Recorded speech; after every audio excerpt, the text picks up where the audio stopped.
यह प्रसंग देश की स्वतंत्रता प्राप्ति से पूर्व का है। उस समय संपूर्ण खेतीबाड़ी वर्षा पर ही निर्भर होती थी। जिस वर्ष बारिश अच्छी हो जाती, उस वर्ष किसानों के घर प्राय अनाज से भर जाया करते, किंतु वर्षा न होने पर उन्हें दाने दाने के लिए मोहताज होना पड़ता था।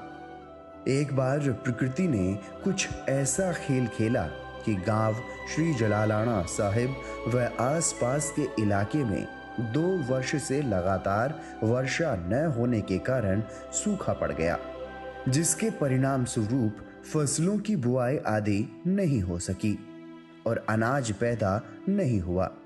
उस समय ब्रिटिश सरकार द्वारा आपजी के गांव के निवासियों हेतु नकदी के रूप में कुछ सहायता राशि उपलब्ध करवाई गई तथा सहायता राशि बांटने का कार्य एक अंग्रेज अधिकारी को सौंप दिया गया। उक्त अधिकारी ने गांव की पंचायत के साथ संपर्क किया और सहायता राशि को लोगों में बांटने के विषय में विचार विमर्श किया। आप जी बचपन से ही ईमानदारी, सच्चाई एवं सामाजिक कल्याण के कार्यों में अत्यधिक सहयोग देने के कारण पूरे क्षेत्र में प्रसिद्ध थे। उक्त सद्गुणों के कारण पूरी ग्राम पंचायत ने आप जी के नाम का चयन किया, क्योंकि आप जी पढ़े लिखे, सूझवान और ईमानदार नौजवान थे। अतः सर्वसम्मति से उक्त अंग्रेज अधिकारी ने सहायता राशि को गांव के लोगों में बांटने हेतु आप जी की जिम्मेदारी लगा दी। आप जी ने अपनी अद्भुत बौद्धिक क्षमता का परिचय देते हुए एक निश्चित मानक तैयार किया।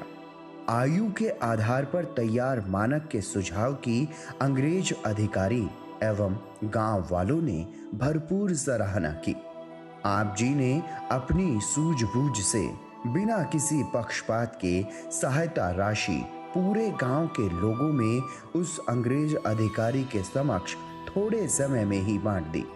आप जी की बुद्धिमत्ता, ईमानदारी, सच्चाई आदि सद्गुणों को देखकर उक्त अंग्रेज अधिकारी ने आपकी प्रशंसा की एवं प्रभावित होकर बड़े सत्कार से आपकी मुलाकात अन्य ब्रिटिश अधिकारियों से भी करवाई।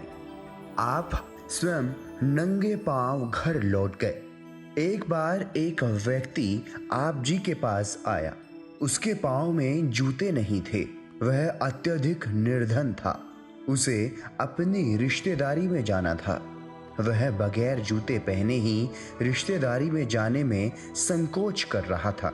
पूजनीय सतगुरु जी को जब उसने अपनी समस्या से अवगत करवाया तो पूज्य सतगुरु जी ने उसी समय अपने जूते उतारकर उस व्यक्ति को दे दिए तथा स्वयं नंगे पांव घर लौट गए।